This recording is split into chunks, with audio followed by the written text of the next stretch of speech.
اچھا، جس میں آؤٹ آف باڈی جو ایکسپیرینس ہوتے ہیں جی جی وہ تو میں ظاہر ہے کہ ایک احمد دباغ صاحب بہت بڑے ایک اللہ والے ہیں. صحیح. ان کے ساتھ ہم ایک رات کو مراقبہ کرتے ہیں، مراکش میں جاتے ہیں بالکل ٹھیک. اور وہ تقریباً 2 گھنٹے کا مراقبہ ہوتا ہے اور اس کے صحیح. اندر ہم مختلف ملکوں سے ہوتے ہوئے ہوں. یعنی اپنے سب کانشیس لیول پہ ہم جاتے ہیں صحیح. اور الحمدللہ رب العالمین کو اس کا بہت اچھا رزلٹ ہوتا ہے. بالکل ٹھیک. وہاں پہ ہم جا کر کے تہجد کی نماز ادا کرتے ہیں ہوں.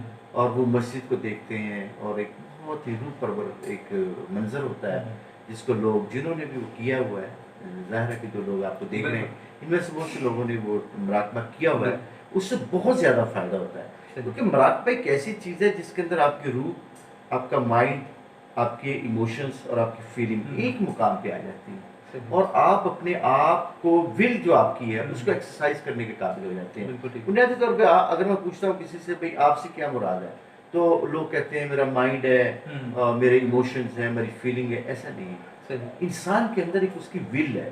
اگر انسان اپنی ول کو ایکسرسائز کرنا جان جائے، میرا نہیں خیال کہ وہ گناہ بھی کرے گا، اس سے گناہ ہو ہی نہیں سکے گا. تو اس لیے میں کہوں گا کہ ان لوگوں کے لیے جو خاص کر جن کو مزہ نہیں آتا عبادت میں، صحیح. ان لوگوں کے لیے مراقبہ بہت ضروری ہے.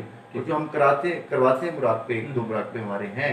ایک وائٹل روم کا تصور ہمارے پاس ہے، ایک کرسٹل روم کا تصور ہمارے پاس ہے اور ایک جو مراقبہ ہے آؤٹ آف باڈی جو ہے جو ہم رات کو اسپرچول کرواتے ہیں. تو میرا خیال ہے لوگوں کو سائڈ پہ آنا چاہیے.